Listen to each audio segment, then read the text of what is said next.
Bonjour, c'est Cryptolyse. Aujourd'hui, on va parler de ETH, la crypto-monnaie de la blockchain Ethereum. Alors, je pense que vous connaissez tous Ethereum, mais par principe, je vais réexpliquer ce que c'est et surtout l'importance que ça a dans l'ensemble du monde des cryptos. Et le moment crucial que nous allons vivre dans quelques mois, peut-être, si ce n'est pas encore une nouvelle fois reporté, mais on n'a jamais été aussi proche, donc on va parler de tout ça. Alors Ethereum, qu'est-ce que c'est? C'est une blockchain, bien évidemment, et surtout, on la considère comme étant le deuxième blue chip, la deuxième grosse crypto, celle qui a transformé, révolutionné le monde des cryptos. Nous avons BTC, bien évidemment, Bitcoin, qui est au-dessus, qui a apporté justement ce qu'est la blockchain et l'utilité de la blockchain. Et à côté, nous avons Ethereum, qui a révolutionné en apportant la notion de programmabilité à la blockchain.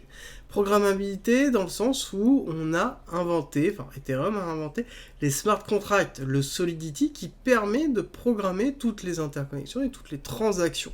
Ce qui fait d'Ethereum un des blocs essentiels de l'écosystème de la crypto-monnaie. Parce que c'est elle qui porte, à l'heure actuelle quand même, quasiment 95% des applications et des déapplications, des applications décentralisées grâce à son kit de développement Solidity, enfin son langage Solidity, c'est kit de développement. Ethereum, c'est vraiment quelque chose de colossal pour la blockchain, c'est ce qui a permis notamment de créer des use cases autres que du transfert d'argent. C'est ce qui a donné justement du corps et du cœur à la blockchain en offrant toute la possibilité que l'on voit actuellement, que ce soit au niveau des services financiers, que ce soit au niveau de l'utilisation, par exemple sur VET, qui sont des chaînes de suivi logistique, par exemple, que ce soit la création des NFT. Sans Ethereum, nous n'aurions pas les NFT. C'est vraiment le principe de Ethereum, c'est apporter cette brique fonctionnelle, ces éléments nécessaires pour pouvoir utiliser la blockchain dans tous les jours. Si nous n'avions pas Ethereum, nous n'aurions pas justement cette possibilité de transposer la blockchain dans toutes les utilités que l'on a de tous les jours. On n'aurait que justement l'utilité apportée par Bitcoin, qui est une utilité transactionnelle, et donc une utilité liée à une valeur. C'est-à-dire qu'on rapporte de la valeur, on fait de la transaction, on déplace de la valeur d'une personne à une autre. Alors que là, nous avons la possibilité de créer des choses complexes, importantes, pour pouvoir construire derrière. Nous pouvons donc utiliser la blockchain tous les jours, sans s'en rendre compte. C'est vraiment la volonté finale d'Ethereum, c'est-à-dire que donner les moyens nécessaires aux développeurs, aux créateurs, pour pouvoir justement transposer la force de la blockchain dans toutes les utilités qui existent, de façon à ce que ce soit totalement transparent pour l'utilisateur final. Et c'est le summum de la finalité d'une adhésion massive. Sans ça, nous n'avons pas. Alors, à côté, nous avons deux choses sur Ethereum qu'il faut impérativement comprendre. C'est qu'un, Ethereum est actuellement en proof of work, c'est-à-dire le concept de miner, justement, des blocs. Donc à travers une sécurité sur une consommation énergétique pour résoudre un problème mathématique. Alors, actuellement, nous avons le merge qui arrive, qui a été annoncé en septembre. S'il n'est pas encore reporté, c'est quoi? Ça fait déjà un certain nombre de temps qu'on attend ce merge.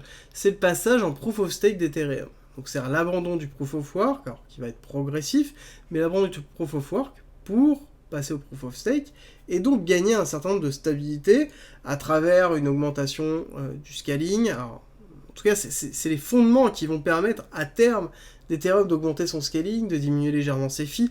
Globalement, on a plein d'avantages qui vont arriver. Alors, bien sûr, il y a des personnes qui vont être contre le passage en proof of work parce que c'est une forme de diminution de la sécurité, bien que ça c'est une discussion mathématique. Je ne rentrerai pas dedans parce que ça a été longuement, très très longuement argumenté sur Twitter avec, je pense des personnes qui sont capables d'avoir la discussion en termes de mathématiques pures. Mais en tout cas, bon, ça se défend. On peut considérer que c'est une sécurité équivalente, même s'il va y avoir des détracteurs. Néanmoins, on va passer en proof of stake. On va avoir The Merge. C'est un élément qui est très très important pour la communauté Ethereum, que l'on attend depuis longtemps et qui aussi est très compliqué. C'est-à-dire que c'est quelque chose qui va être... C'est comme si on changeait le moteur d'un avion en plein vol. C'est le même principe. Et donc là, il ne faut pas se louper. On a eu un certain nombre de testnets qui ont été faits, qui ont été passés sans aucun souci. Donc globalement, on est plutôt confiant. Et plus on avance, plus on est confiant. Et ça se ressent énormément sur la partie technique. On le verra tout à l'heure. Et sur l'accélération que l'on peut voir. Et l'autre élément qui est vraiment important sur ce merge, c'est que c'est les bases fondamentales pour pouvoir construire le reste, pour pouvoir continuer à développer Ethereum. Sans ça, c'était très compliqué. Et pour répondre aux différents détracteurs des Layer 2 en disant que c'est la fin des Layer 2, non, pas du tout. Si vous dites ça, c'est que vous n'avez pas compris réellement The Merge et pourquoi ça est fait comme ça. C'est pour ça aussi que nous avons, par exemple, Matic, Polygon qui performe énormément. Et je pense qu'avec un merge réussi, on va avoir des Layer 2 qui vont trouver toute leur puissance et tout leur intérêt et qui vont éclater.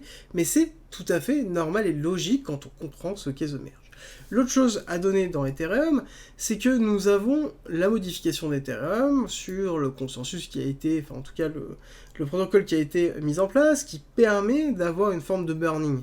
À l'heure actuelle, Ethereum est déflationniste. Il faut bien prendre en compte ça.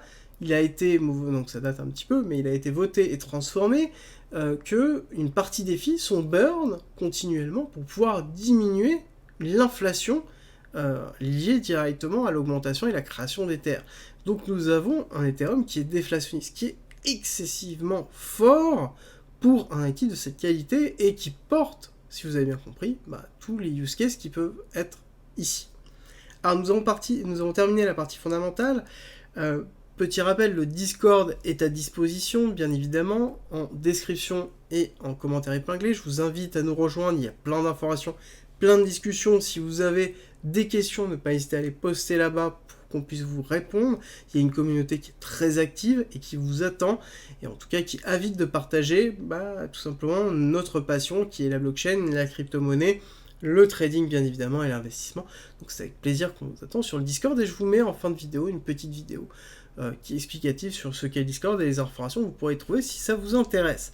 Alors, nous allons passer à la partie technique très intéressante sur laquelle j'ai fait quelques modifications. Donc nous sommes dans un schéma iotiste terminé, clairement, il n'y a pas de doute, une vague de vague 3 terminée en mai, et nous sommes dans retracement 4, 5, réels qui ont été effectués avec derrière une clôture de ce schéma héliotiste effectuée, en tout cas des impulsions en novembre 2021, cassure de novembre 2021 en A, B, C, et nous avons en fait une C qui est en cours, une C qui a touché l'objectif 1 aux 1000$, on a un objectif suivant qui est à 751$ dans le 1-1 en termes de prolongation d'une continuité de la C par rapport à la taille de la 1, sur lequel on pourrait retrouver en effet ces éléments-là. Alors, ce qui est intéressant de voir, c'est que nous sommes allés chercher deux grosses liquidités qui étaient très importantes, liquidités que l'on trouvait ici à 996 et 904, qui sont les liquidités du retracement et de consolidation avant la grosse accélération haussière. Alors on sait qu'on a une zone d'order block qui est très importante, qui est au niveau des 300$, donc qui me semble quand même très agressive, mais néanmoins on sait qu'on peut retravailler la zone des 900 à 750, pour moi ça me semble logique. Alors, on parle beaucoup d'Ethereum maintenant. Pourquoi ? Parce que nous avons une grosse accélération et une énorme même accélération d'Ethereum qui est en cours. Cette accélération est très importante et s'explique par plusieurs choses. Premièrement, nous avons quand même un certain nombre de bonnes nouvelles au niveau d'Ethereum. Nous avons le fait que Ethereum approche de son merge. Les testnets sont réussis. Donc c'est-à-dire qu'on se doute que l'on va avoir une continuité des réussites sur le merge pour nous arriver à un merge réussi. On ne sait pas encore quand, même si des dates ont été données sur septembre, je reste quand même très avec des pincettes, parce qu'à chaque fois qu'on a eu des dates, c'était reporté. Je pense qu'on aura plus d'informations courant août, et voire début septembre, plus on va se rapprocher de la date, plus on aura d'informations, mais on est quand même sur quelque chose d'excessivement positif sur Ethereum. On se doute que le merge va très bien se passer. C'est un élément qui est très attendu par la communauté et qui va justement valoriser Ethereum dans son fonctionnement. Et je pense que c'est quelque chose qui est un petit peu obligatoire en termes de fonctionnalité et en termes d'évolution. À côté, nous avons un schéma Wyckoffien, qui est BCARST SO, avec un ST qui a pris la liquidité du BC, donc nous sommes bien dans une réaccumulation, nous avons un saut puissant. Donc ce que l'on entend, c'est un UT UTAD avec au moins un ATH UT, potentiellement un deuxième avec l'UTAD si nous sommes dans un schéma avec UTAD, et nous avons une accumulation qui est ici en SCARST, STB, sur lequel nous avons une accumulation qui est en cours basse ici, et qui est en train de se valider, d'accord? Donc là on a fait un premier break ici, on pourrait avoir un retest pour repartir, mais normalement nous avons terminé ici une grosse partie de la schéma d'accumulation, et ce qui serait en même temps logique, c'est-à-dire que plus on va se rapprocher du merge, donc s'il n'y a pas de problématique au niveau du merge, et si on n'a pas un sell-out magnifique, par exemple de Celsius, bref, si on n'a pas quelque chose qui arriverait pour casser le momentum, mais de base, on a terminé l'accumulation, on partirait à la hausse. Parce que nous allons arriver sur le merge, on va voir sur quelque chose qui va être un cycle très positif pour Ethereum, et c'est une des raisons pour lesquelles Ether est très très fort, et pour lequel Ether notamment a une notion de dominance par rapport au BTC qui est très forte. Alors, qui est très forte, oui, si on regarde là, la dominance que l'on a repris, c'est-à-dire qu'on a eu toute cette cassure liée à la liquidité de Celsius, d'accord, suite à la chute de l'UST, crise de Celsius, et donc on avait une petite baisse de la performance d'ETC sur BTC. C'est-à-dire que je suis là sur le ratio Ethereum sur BTC, le dénominateur étant BTC. Donc forcément, quand j'ai une augmentation du cours, ça veut dire que j'ai l'Ether qui surperforme le Bitcoin, et on voit que c'est le cas. On voit que c'est grandement le cas, et on retourne dans un schéma ascendant très fort. Et je pense qu'on va retourner toujours dans ce schéma-là ascensionnel au niveau de l'Ethereum, parce que on se rapproche du merge, et le merge va porter cette surperformance du BTC, et ce qui est logique, et c'est ce que l'on attend au niveau de l'Ether, parce que l'Ether doit à un moment donné se désolidariser, en tout cas un petit peu plus du BTC, je dis pas que ça va se désolidariser totalement, mais en tout cas se désolidariser un petit peu, avec notamment la mise en place du Proof of Stake, donc du merge qui est réussi, donc à côté, la construction et l'avènement d'une blockchain qui va porter une grosse partie des applications. Il est évident que si jamais ce merge réussit, on retire tout le côté néfaste qui est la peur que ça ne fonctionne pas, donc toute cette partie-là qui rajoutait une certaine peur ambiante sur l'Ethereum, si le merge est réussi, on retire toute cette peur-là.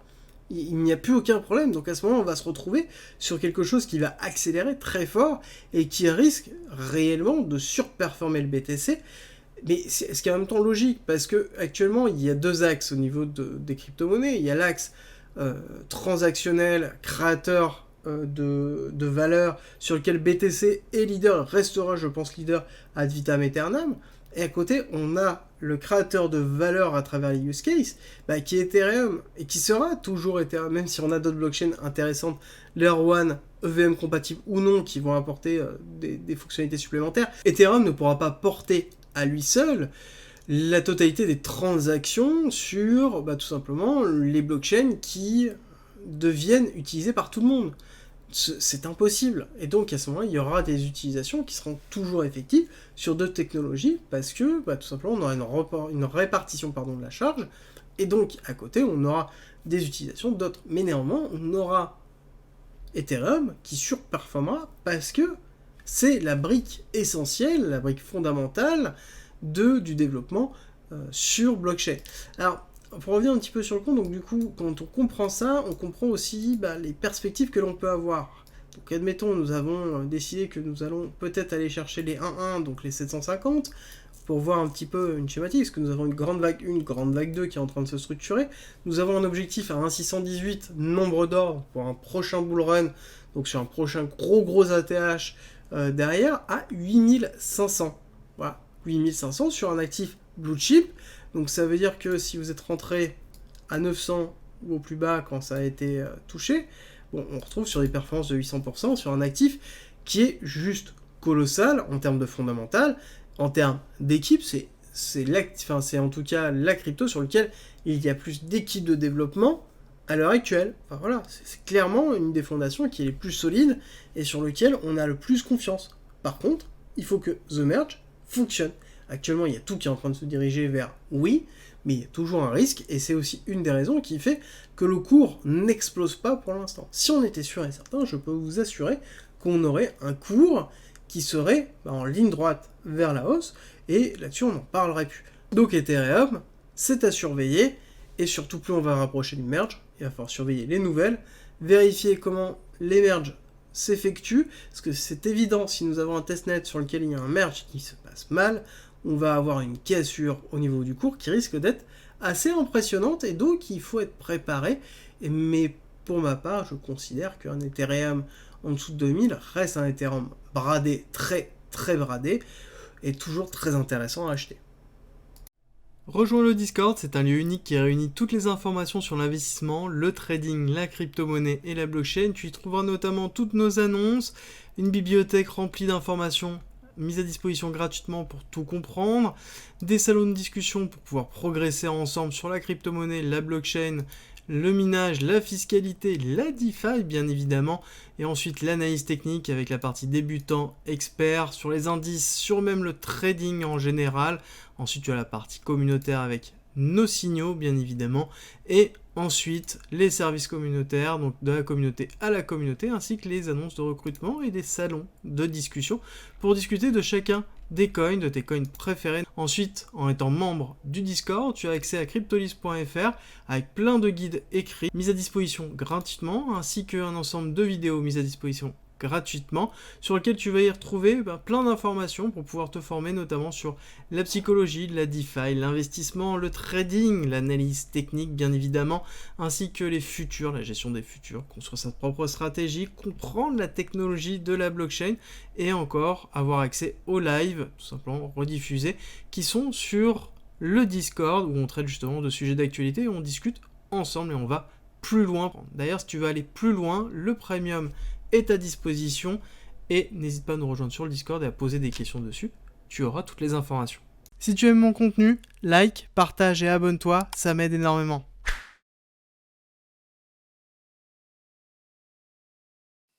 Merci d'être resté avec moi jusqu'au bout. Abonne-toi, partage si t'as aimé et rejoins-nous sur Discord. C'est avec plaisir qu'on t'accueillera. Et à très vite.